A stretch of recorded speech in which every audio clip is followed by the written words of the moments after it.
Expected results in the first ODI, India versus Sri Lanka. Can Sri Lanka bounce back in the second ODI? Let's talk about it on Timeout with SportsAdda.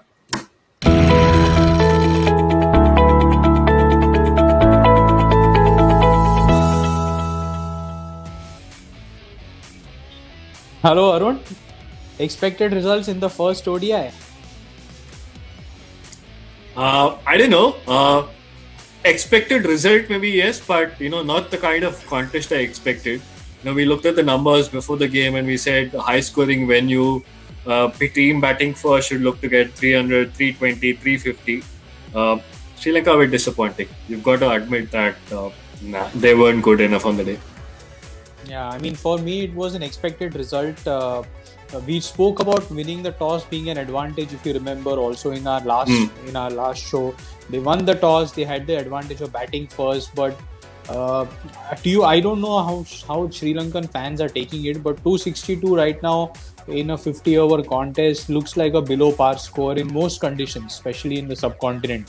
No, like some of their batsmen got off to starts, but nobody was able to consolidate. Uh, were you surprised? I want to first ask you, were you surprised with the combination that India picked firstly? Any I surprises there? was, I was the only other change I would have made, like I announced, like I announced my 11 the other day. I would have liked to see Navdeep Saini in the team.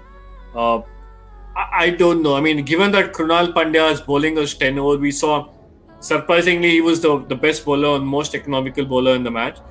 So I would have, given that he's bowling 10 overs, I would have probably fielded Navdeep Saini in place of Kuldeep Yadav. Though Kuldeep Yadav was good, picked up wickets, gives him a little more confidence, but that's the one change I would have seen. So four seamers for you then. Four seamers, four right-handed seamers. That's the combination that you would have preferred. If you're counting Hardik Pandya as one of the seamers, yes, then four quicks and two spinners there. Yeah. Interesting. I thought when India started to chase Arun, I thought they've come in with a different plan. Is what I thought. I think they wanted to go with the way that England approach limited overs format, where they're not worried about the strike rate. Maybe one batsman like a Shikhar could just hold up one end, but the others, Prithvi Shaw, Ishan Kishan, they were going to go attack right from ball one. And I think that's the approach that we looked at yesterday from the Indian team, which was encouraging. What do you think? I spoke about this as well. I wanted to see what is Rahul Dravid's mantra, what is the philosophy of coaching that he's trying to instill. And I think we got a glimpse. Maybe it's because of the team that he's been given, because all those players are slam bang, get your runs quickly kind of temperamentally that kind of players. But Rahul Dravid, you kind of associate him with steady, sturdy, play the long innings kind of mentality. But good to see that all these guys went for the kill, got their runs quickly. Like we mentioned, in time for dinner. Back in the hotel in time for dinner. Back in time, home for dinner. That's fine. I mean, Sri Lanka, very few options that they have is what I feel going even into the second ODI round. They picked their side yesterday. I think the bowling did decently. They had their opportunities in the beginning, if you remember. I think the way they got Prithvi Shaw out was very, very encouraging. They just, while they were being blasted for fours, he hit the impact fours in the beginning, took them out of the game.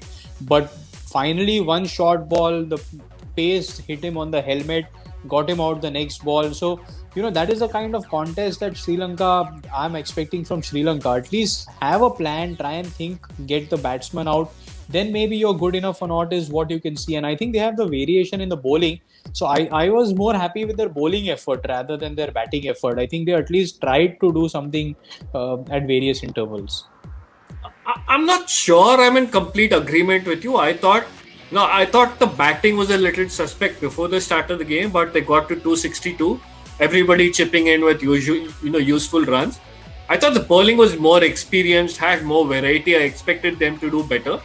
But for India to win with 80 balls to spare or so, to run away with the chase, not too many chances created, that was disappointing. There is a bit of, what should I say? There's a bit of experience in that bowling attack and variety, and they've been around for a while. So the bowling was a little bit disappointing, but they'll learn. I mean, If the Sri Lankan selectors and the coach and Tom Moody, who's the director, has picked this team, uh, they see something in them. Hopefully, they'll learn quickly and start competing better.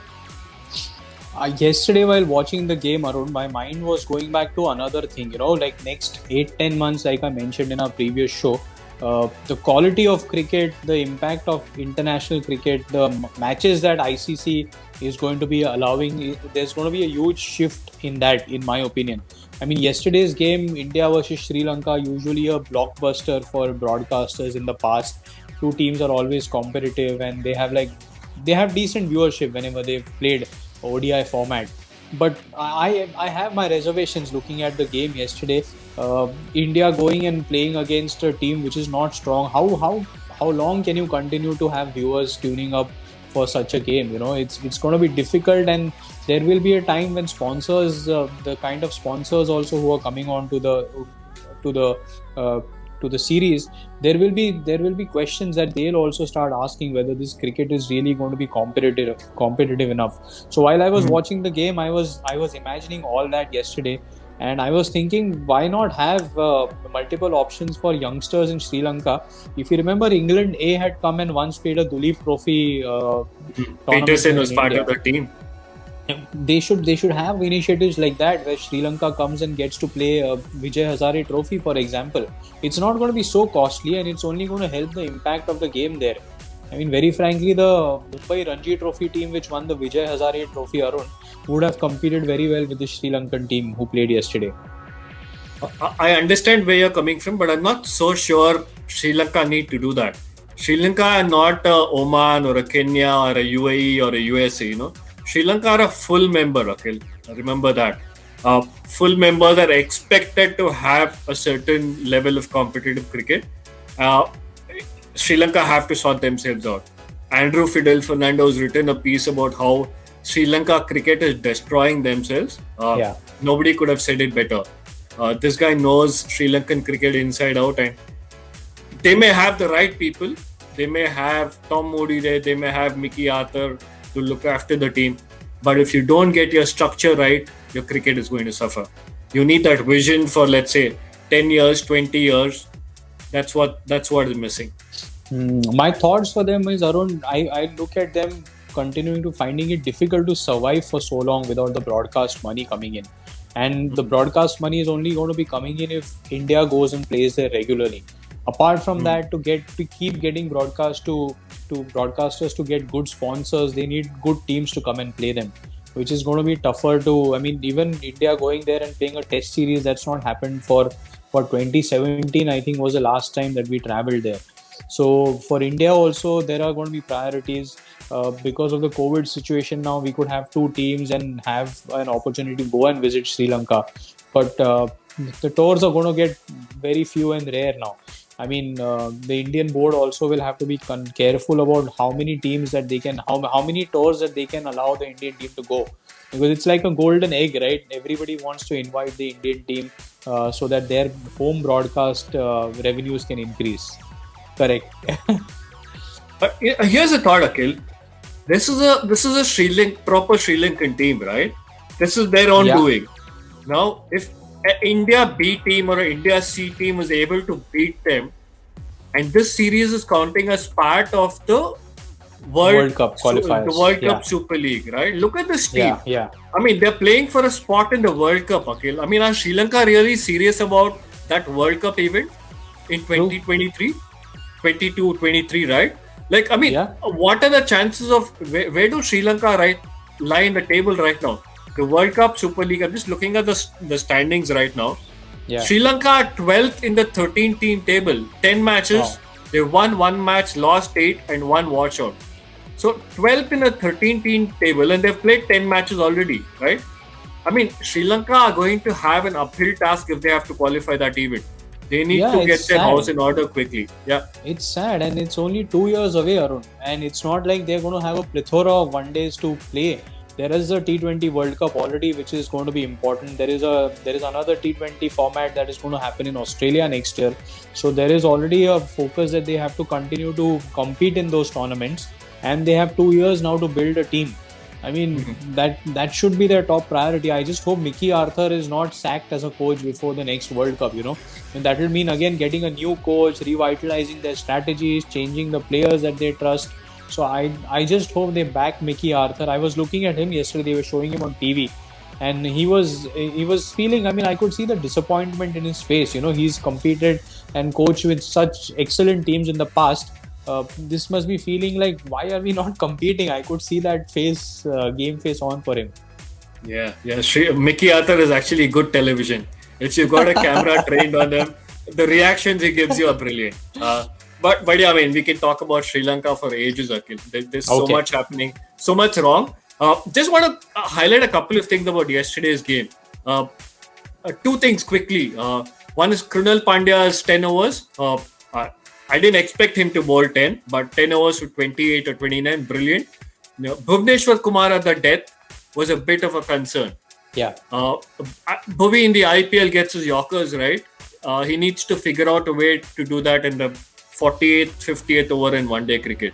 If Bhuvi needs to be part of our 2023 World Cup plans, he needs to get that going. Interesting. He's playing cricket after so long now, and I've had in my mind so many injuries about him. Every time he's played in the IPL or he's played in a format, he's got injured. So my main worry interrupting you briefly, you mentioned injury. He's had so many injuries that Sony, the broadcaster, actually had to put up a graphic with his list of injuries. Wow. I mean, it tells you two things. It tells you one about the broadcast. It tells you about Bhuvneshwar Kumar. Let's move on. Yeah, he's such a fantastic guy, Arun. He's such a down-to-earth guy. He's very humble. He loves his cricket. He wants to play India. He wants to play Test cricket also, is what I read from his interviews. So for such guys, he's a soft-spoken guy and almost 10 years of international cricket already, where he made his debut so far away. I just hope he has that in him to at least keep his spot in the T20 team for India, with Bumrah there, with Saini there, with Mohammad Siraj being in outstanding form, Mohammad Shami. I hope Bhuvaneshwar manages to keep his spot.